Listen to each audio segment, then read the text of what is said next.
Beleza, galera? Voltando aqui então com a nossa teoria de fasores, vamos ver agora como é a relação entre os fasores de tensão e os fasores de corrente.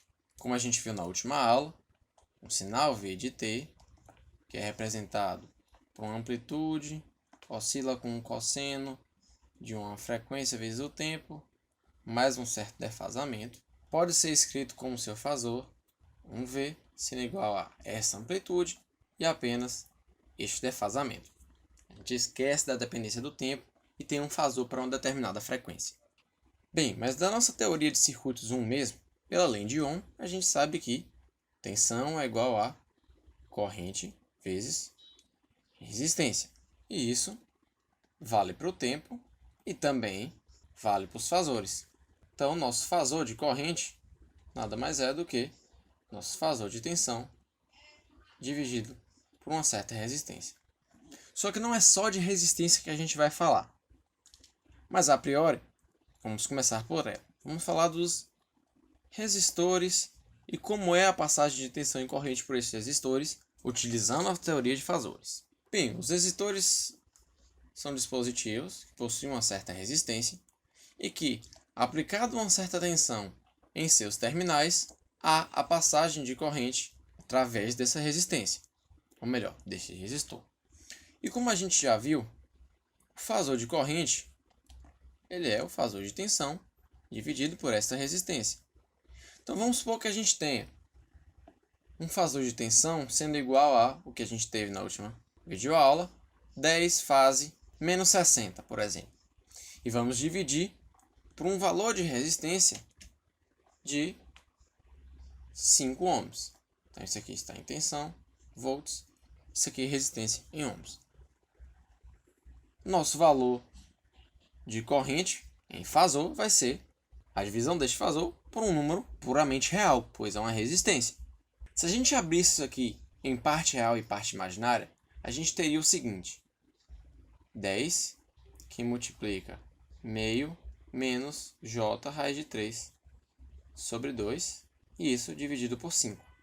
E nessa divisão, a gente vai associar apenas cada um dos seus termos. Então, a gente vai ter 5 menos 5 raiz de 3 vezes j dividido por 5. Então, o nosso fasor de corrente vai ser 1 menos raiz de 3j. Tudo isso aqui em amperes. Isso aqui poderia ser facilmente feito se a gente simplesmente dividisse esse 10 por esse 5. Então, a gente teria 2 fase 60, que nada mais é do que o módulo deste número complexo aqui e o defasamento dele também. Se quiser conferir, basta a gente fazer 1 menos raiz de 3 vezes i, e está lá, 2 fase menos 60. Então, para um resistor, é bem simples. Nós temos uma tensão de uma certa amplitude, de um certo defasamento. Dividindo por esse valor de resistência, a gente encontra qual é a nossa corrente. Agora, reparem uma coisa. Nosso fasor de tensão, ele tem essa amplitude, essa defasagem. E o nosso fasor de corrente possui uma amplitude diferente, mas a defasagem é idêntica. Então, se a gente fosse desenhar este cara aqui, num gráfico, ele ficaria da seguinte forma. Temos o nosso vetor V aqui, nosso fasor de tensão, e possui um certo ângulo menos 60. Claro que eu deveria ter desenhado ele para baixo, para que essa representação fosse fiel. Mas como eu coloquei o menos 60 aqui, já fica implícito que ele deveria ser aqui para baixo, de 60 para baixo. Enfim, tá, temos aqui este fasor V, com a sua amplitude, que aqui é igual a 10, e seu defasamento de menos 60. Se fôssemos desenhar o de corrente, ele também ficaria aqui em cima. Ele tem um tamanho reduzido, pois sua amplitude é de 2, mas o seu defasamento também é menos 60.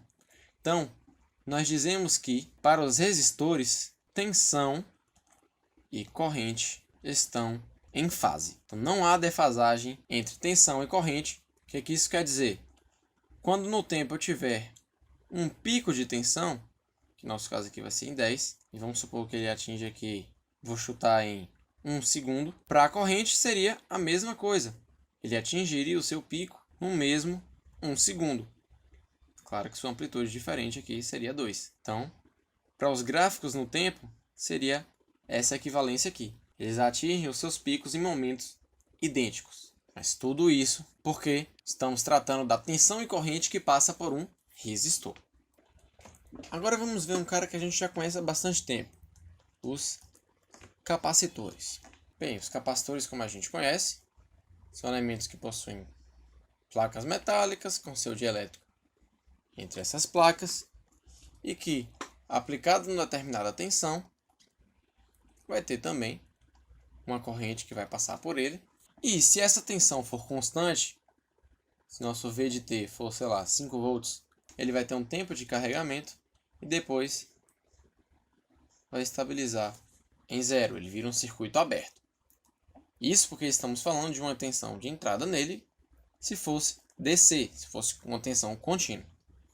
Só que aqui estamos trabalhando no regime senoidal. E para regimes senoidais, acreditem se quiser, capacitores são equivalentes ao que os resistores são no regime DC. Então eles vão se opor à passagem de corrente também. Então, se tivermos um sinal senoidal sendo o nosso V de T, então vamos ter aqui nosso V de T, novamente, Vm, cosseno de ômega t, mais nossa defasagem. Vimos que isso aqui pode ser escrito na forma fasorial, como Vn e o seu defasamento. Mas, se fôssemos analisar a relação entre tensão e corrente no capacitor, ela não é como no resistor, que simplesmente V é igual a RI. Não é assim.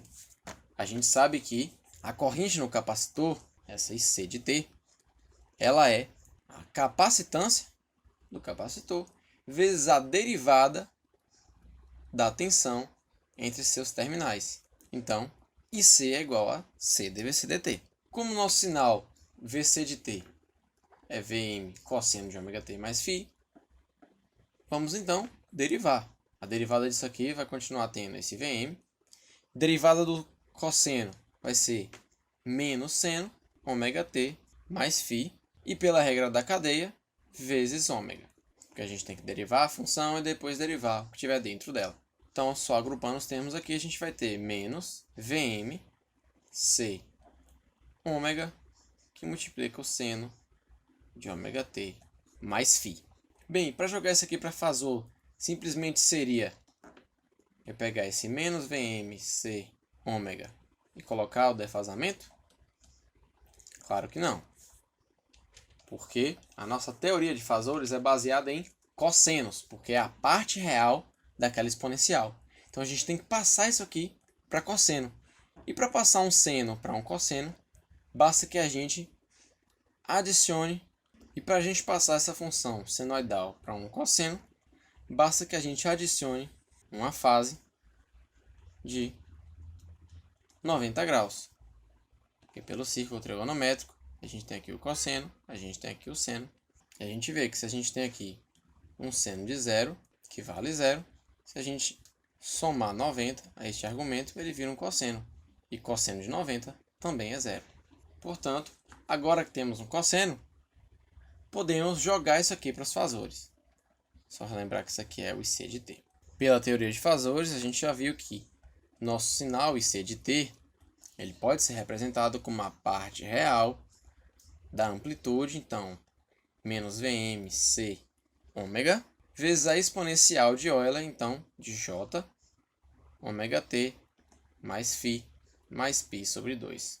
Abrindo essas exponenciais, a gente tem a exponencial de Jφ, exponencial de Jπ sobre 2 e a exponencial de J ômega t.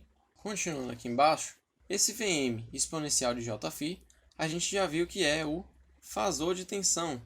Foi assim como a gente definiu ele lá no começo. Então a gente vai ter multiplicado o C, que é a capacitância, o ômega, essa exponencial de Jπ sobre 2, vezes a exponencial de J ômega t. E aqui, pela definição que a gente tinha de fasores, tudo que multiplica essa exponencial de J ômega t é o nosso fasor. Então, vamos ter aqui o fasor de corrente vai ser o fasor de tensão vezes a capacitância vezes a frequência vezes a exponencial de Jπ sobre 2.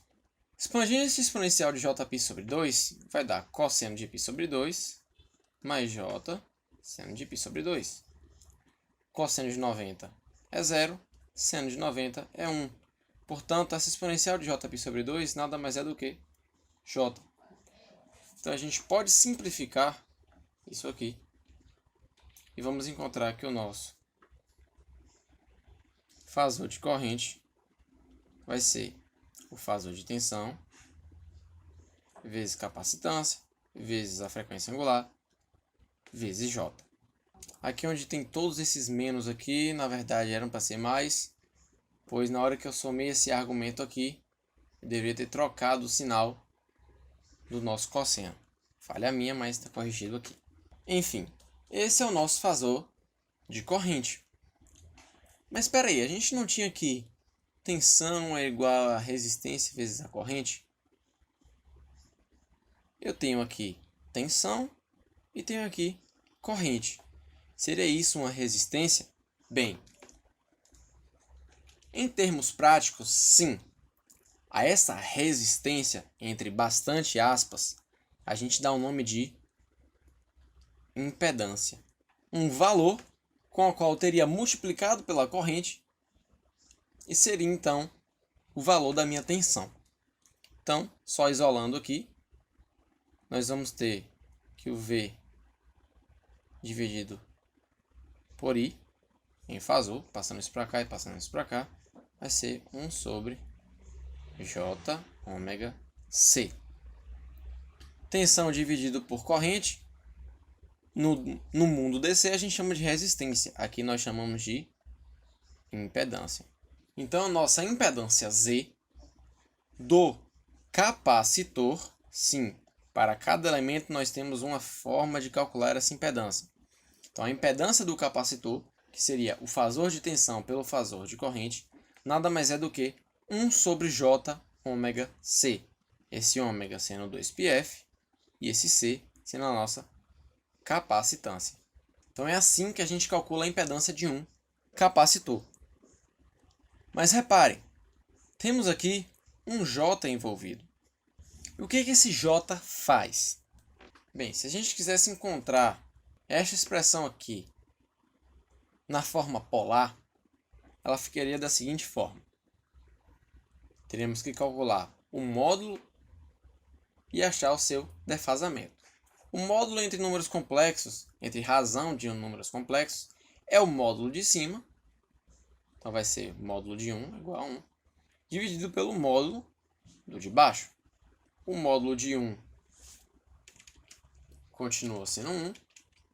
E o módulo de J ômega C, como isso é um número puramente imaginário, vai ser somente o ômega C, que seria a raiz de 0 ao quadrado mais ômega C ao quadrado. Então volta a ser ômega C. Então teríamos o módulo sendo 1 sobre ômega C e o defasamento é o defasamento do numerador menos o defasamento do denominador. O defasamento do nosso numerador é 0, pois é um número real, 1, não tem defasamento 0. Já o defasamento do denominador, ele vai ser o arco tangente da parte imaginária, então ômega C, dividido pela parte real, que nesse caso é 0. O limite de quando o número é dividido por 0 tende para infinito.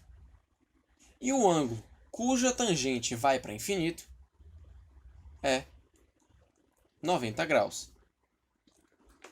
Se quiser conferir, a gente pode jogar aqui. Vamos ver quem é a tangente de 90. E isso dá um resultado infinito. A calculadora nem calcula porque não precisa. Então, nosso defasamento aqui, só continuando daqui de cima aqui para baixo, vai ser 0 menos 90. Portanto, 1 sobre ômega C é a amplitude, fase, menos 90. Mas repare, tudo isso aqui que eu estou falando é da impedância. Não confundam, isso não é um fasor. Fasor são vetores girantes que oscilam no tempo. A impedância não oscila no tempo. A impedância possui um valor constante para uma determinada frequência e, para o caso do capacitor, uma determinada capacitância. Ela é constante, ela não muda. Já os sinais senoidais, eles variam com o tempo, eles possuem suas oscilações, suas defasagens, etc. Apesar de podermos representar da mesma forma, utilizando um módulo e uma defasagem, impedâncias não são fasores. Foquem bastante nessa informação. Impedâncias não são fasores. Mas beleza. Encontramos então a nossa impedância do capacitor na forma polar. Então vamos ver então como fica o nosso fasor de tensão e fasor de corrente. A gente tem aqui tensão é igual a corrente vezes, agora que já aprendemos, impedância.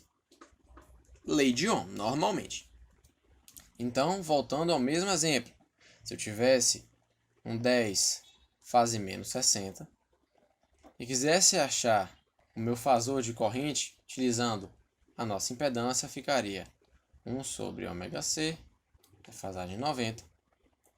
Isolando a corrente aqui, a gente teria 10 fase menos 60 dividido por 1 sobre ômega-c, fase menos 90. E é nessa conta aqui que a gente vê como os fasores vão facilitar a nossa vida. Basicamente, se a gente quisesse encontrar isso aqui no tempo, a gente teria agora a divisão entre um cosseno e um seno, e a gente teria que fazer ponto a ponto, ou então destrinchar os nossos senos e cossenos para poder cancelar e cortar e achar um único valor. E aqui não. Como a gente já sabe a teoria dos números complexos, basta que a gente faça amplitude dividido por amplitude, então vai ficar 10 ômega-c, e a defasagem vai ser a fase de cima menos a fase de baixo. Então, menos 60 menos 90, então mais. Nosso fasor de corrente é 10 ômega-c, fase mais 30, positivo. Então, olha o que aconteceu. Eu coloquei uma tensão cujo fasor era 10 fase menos 60, e a sua corrente, independente da sua frequência, capacitância, tanto faz, teve um valor de 10 ômega-c, fase mais 30. Reparem que no caso anterior, a corrente e a tensão tinham a mesma fase, e agora não. Eles continuam tendo amplitudes diferentes, mas a defasagem é diferente. Em que isso vai implicar? Quando a gente desenhar o gráfico disso aqui, nosso fasor de tensão ele vai estar da seguinte forma. Ele vai estar aqui, sei lá, menos 60, seu tamanho 10. Esse é o nosso fasor de tensão. O nosso fasor de corrente ele está mais 30, ou seja, a diferença entre menos 60 e mais 30 é de 90 graus. Então, nosso fasor de corrente está defasado 90 graus do nosso fasor de tensão. Isso aqui forma um ângulo reto. E a sua amplitude 10 ômega-c. Então existe essa defasagem entre tensão e corrente. E reparem, esses fasores eles giram sempre no sentido anti-horário.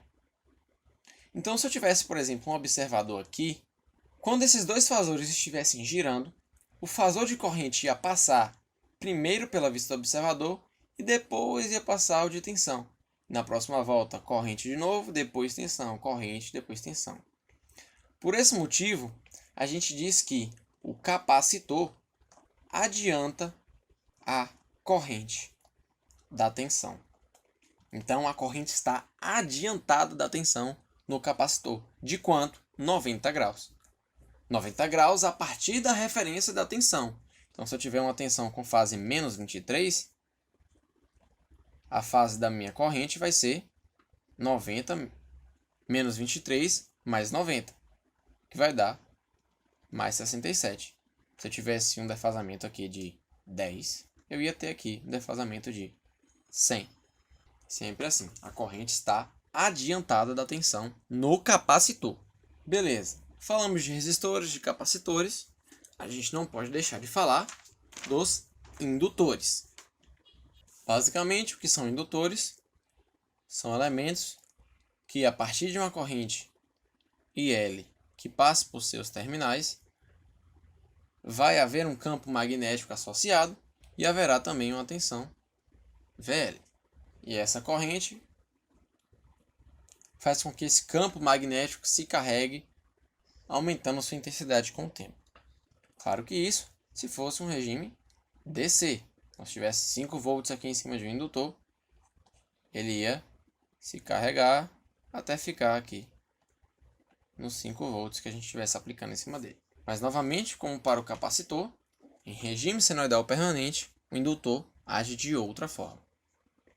Então vamos fazer diferente. Vamos pegar agora uma corrente no tempo de amplitude Im, que varia como um cosseno de ωt, mais uma fase também. Isso aqui poderia ser escrito na forma fasorial, como sendo um Im e o seu defasamento. Mas como a gente sabe, a relação entre a corrente e a tensão no indutor não é como a no resistor. No indutor, a gente sabe que VL de T é igual a L dIL dt. É o valor da indutância vezes a derivada da corrente que passa por seu indutor.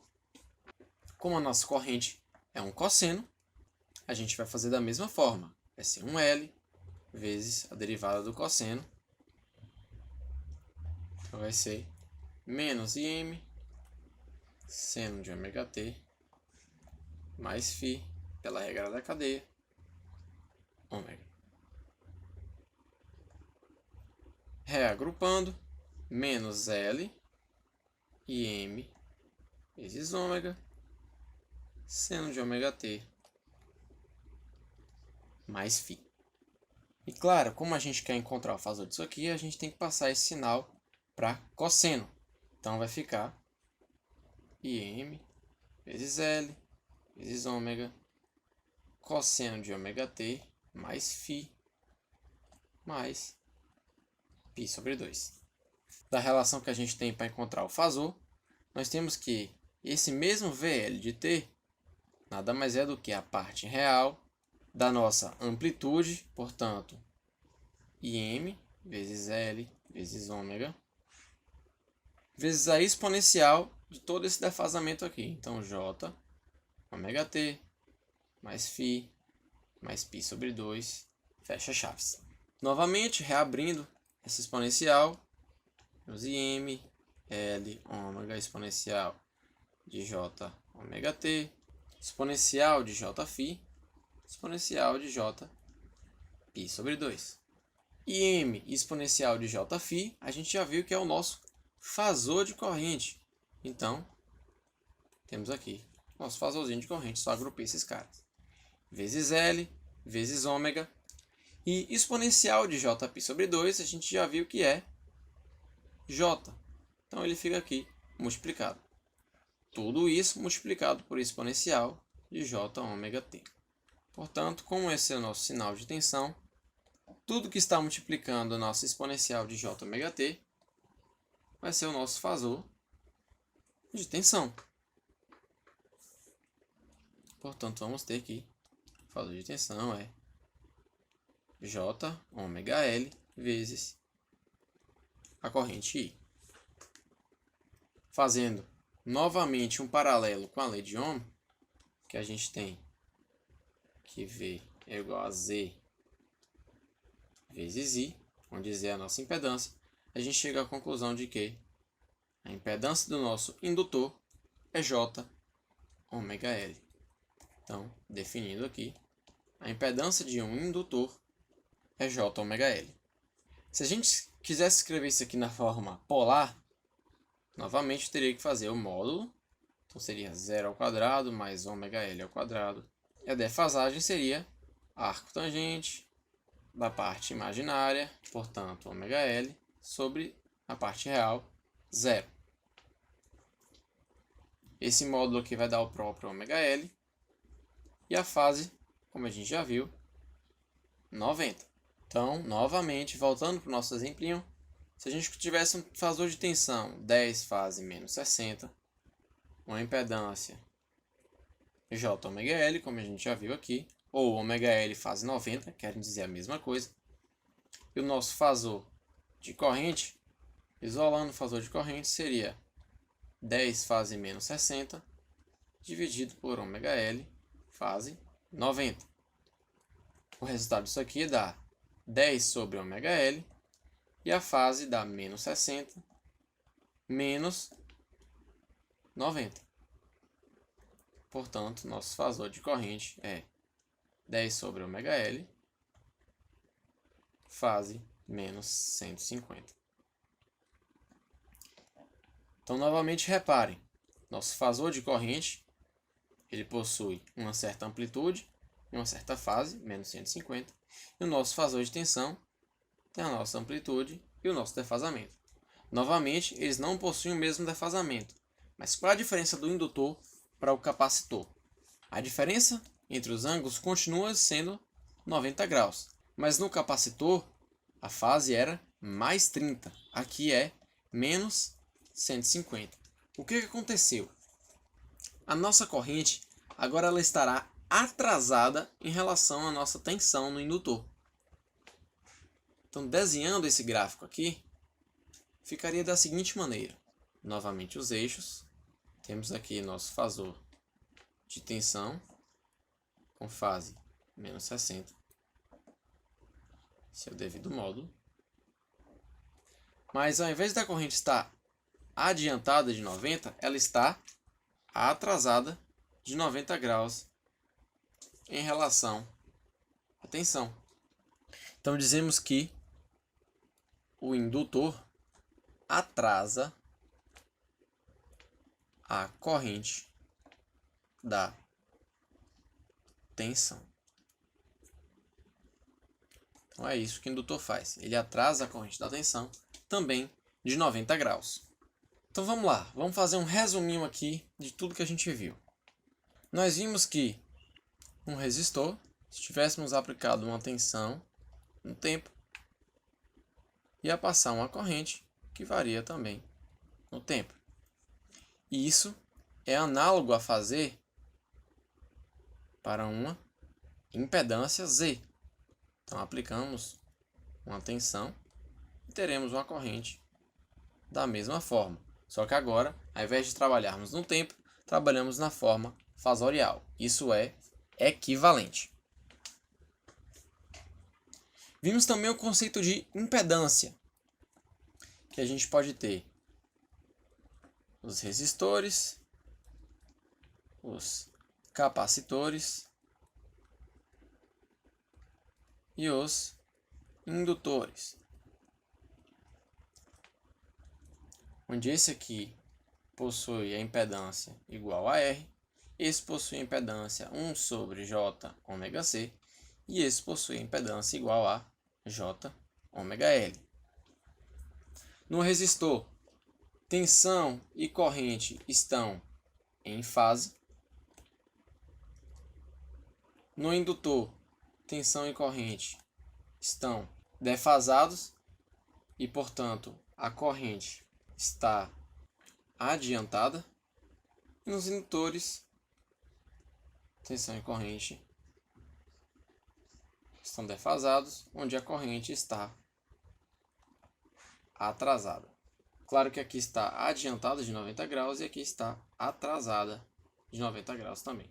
Um para cima, o outro para baixo. Bem, basicamente, tudo que a gente fez até agora foi para chegar até este ponto. E na próxima videoaula eu vou detalhar mais este conceito de impedância. Vamos ver como ela se comporta, como fica o desenho dela no gráfico e as coisas que a gente tem que prestar atenção para não vacilar na hora de analisar os circuitos em regime senoidal permanente. Espero vocês na próxima videoaula. Um abraço, galera, e até a próxima.